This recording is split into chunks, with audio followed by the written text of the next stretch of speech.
మన చర్మాన్ని పాడు చేస్తాయి మనం వేసుకునే ఫేస్ క్రీములు, ఫౌండేషన్ క్రీములు. గ్రామీణులకు ఉంటుంది, సినీ నటులు వచ్చారు, హీరోయిన్లు వచ్చారు, వాళ్ళను చూడాలని. ఒకసారి ఇటువంటి ఘటనే జరిగింది. ఒక హీరోయిన్ మేకప్ లేకుండా ఆశ్రమానికి వచ్చారు. మా వంట మనిషి చెప్పింది ఆమె కంటే నేనే అందంగా ఉన్నానని. నిజం, ఇది జరిగిన ఘటన. అప్పుడు తనకు చెప్పాను, చూడు, మన అందం ఉండేది మన గుణంలో. అప్పట్లో ఋషులు ఉండేవాళ్ళు కదా, వాళ్ళ ముఖాలు ఎప్పుడూ బ్రహ్మ తేజస్సుతో ప్రజ్వరిల్లేవి.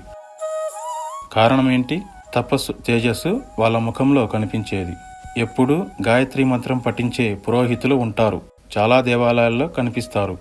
వాళ్ళ ముఖాలు చూడండి, వెలిగిపోతూ ఉంటాయి. అనుష్ఠాన ఫలం.